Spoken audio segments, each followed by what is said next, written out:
Superman returns to punch a continent. Oh.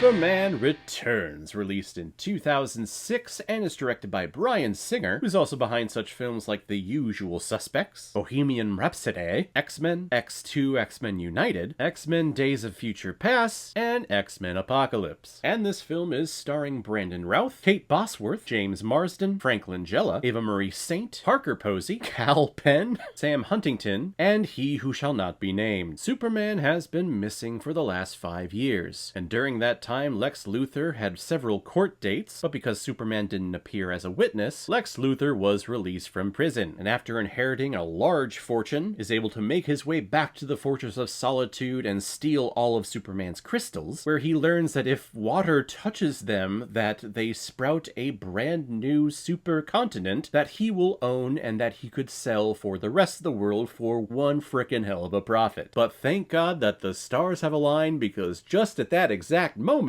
Superman has returned and everything is all hunky-dory. Now, I remember when this film was coming out and I was super excited, really because I just wanted a Superman film. I had grown up on Superman and Superman 2, but I only had that on VHS, only saw Superman on the small screen.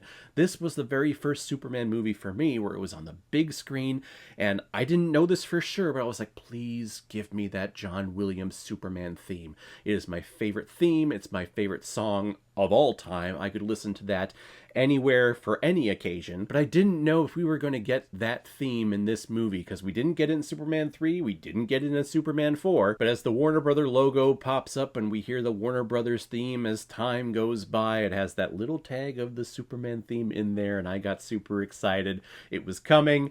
Listening to that theme again on the big screen, oh my god, it's so cool. I love that theme so much. And when Superman returns in this movie, it's freaking awesome how he shows up, he saves the space shuttle, and he saves that plane, and how he leaves it just looking all super cool, and like, I hope no one out here is put off by flying. Statistically speaking, it's still the safest way to travel. Like, that's Superman. Like, in a terrible experience like that, you know there's going to be some trauma. You know several of those people on the plane are gonna need serious therapy for having a near life and death situation. He's still there acting all cool and reassured. Like, that's frickin' Superman. That's how you reintroduce him. The problem with this movie, though, is that this movie peaks with that return, and it happens within the first 30-40 minutes. We have another 2.5 hours of this movie, and it doesn't need to be 2.5 hours. That's the big criticism that a lot of people have for this film.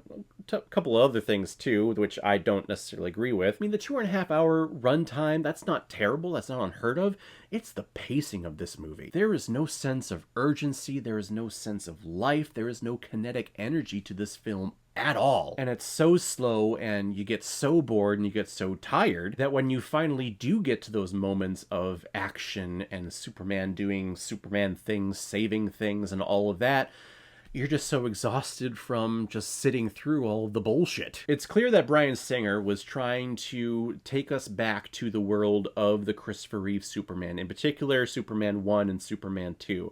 I think this film, how they say it, it acts as a direct sequel to Superman 2. It kind of forgets Superman 3 and 4. We're like, those didn't happen. And I think it does a good job of bringing us back to that world. The problem, though, is that it's 2006. I don't think the world is clamoring to go back to that era. We want a Superman, but we want a Superman that's for our time. Which is also interesting because in 2013, we got a different version of Superman in Man of Steel, and that one is a completely different version of Superman from this movie, and people were like, no, I want the Christopher Reeve version back. So, you know, fans are fickle. But this film also had the impossible task of recasting Christopher Reeve, who is Superman. That man is a perfect Superman. And obviously, Christopher Reeve couldn't be in this movie after his injury in the 90s, and then he also passed away in 2004, 2 years before this film was released. But I think what they got with Brandon Routh is like the closest thing to a Christopher Reeve that you could get in terms of look, in height,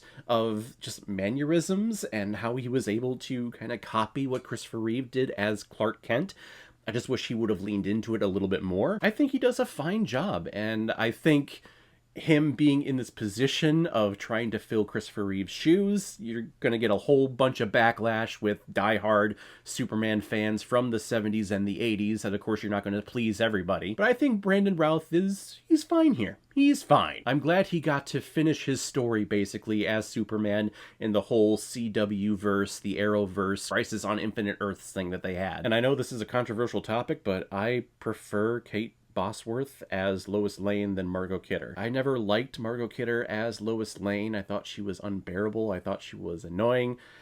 Just someone that I just hated seeing on screen. But Bosworth here, I think she's very beautiful. I think she's pretty, and I like how she plays Lois Lane in Not So Crazy, not in the Richard Donner Superman 2 version where she shoots Clark Kent to prove a point. This Lois Lane seems more down to earth. And of course she's got her shit together. She married James Marsden, for crying out loud. Which, if you ever want the reason why his version of Cyclops in X-Men 3 The Last Stand was killed so quickly, well, it's because he wanted to come over here and play Superman. Because Bryan Singer left X-Men 3 and left Fox in the dust to come over here and do this. That's my theory, and I'm sticking to it. And Kevin Spacey as Lex Luthor, he's great at playing smarmy, but I never really liked him as a Lex Luthor. I think he tried to do a little bit too much of what Gene Hackman was doing, but that's Gene Hackman with his comedic sensibilities. I don't think Kevin Spacey was able to portray that in here. Now, I do want to share something that happened while I was watching this film for this review. My wife has never seen Superman Returns before,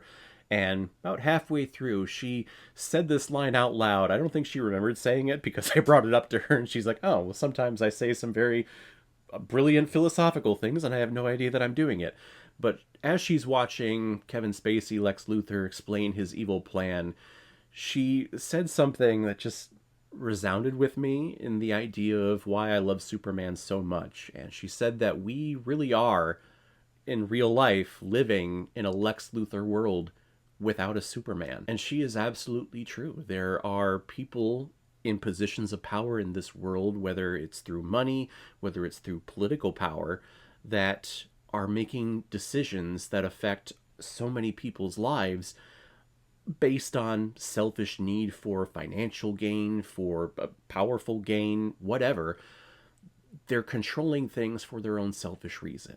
And it would just be nice if in the real world that we had a Superman, a figure that just does the right thing because it's the right thing to do, not for selfish reasons, not for selfish actions, but it's just to save people and do what's best for people. I just thought that that was such a brilliant thing to say, and when she said it, it just clicked in me on why I love Superman so much as a character, and why, even though if the film is terrible, like a Superman 4 or Superman 3, I'm still going to watch it, and I'm still going to have a small fraction of enjoyment while watching it, because it's this character. He represents good. He represents the right thing to do. And it's why I'm so excited for the new Superman movie to come out tomorrow.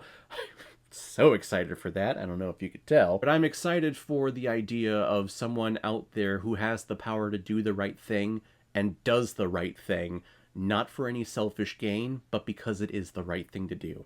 I am so excited for a new version of that. And that's why I'm happy that this film exists, because I needed this film at that point in 2006. It'd been so long since we had a Superman film. We almost had one with Tim Burton and Nicolas Cage, which would have been a frickin' drug dream. And then we had the Snyder version of Superman, which I absolutely love, but that's more of a deconstructed version of Superman, kind of figuring out what he is and what he needs to do. This version of Superman, the Christopher Reeve, Brandon Routh version, is doing the right thing because it's the right thing to do, and I'm certainly hoping that that's the version that we're going to be getting this weekend and for the rest of the DCU to come. I'm going to give Superman Returns 2.5 out of 5 Blu-rays. I found that if you have a goal, that you might not reach it, but if you don't have one, then you are never disappointed. And I gotta tell you, it feels phenomenal. So guys, if you've seen Superman Returns, what did you think about it? Or if you've never seen it before and you stumbled across because of this video, then comment below and let me know what you thought about it. And as always, if you like what you see here, if you like my take on movies, then hit the subscribe button and make sure you hit that bell so you'll know the next time I release my next movie review. So guys, I will see you next time on the channel, but in the meantime, be well, be good to each other, and go watch a movie. Take care, guys.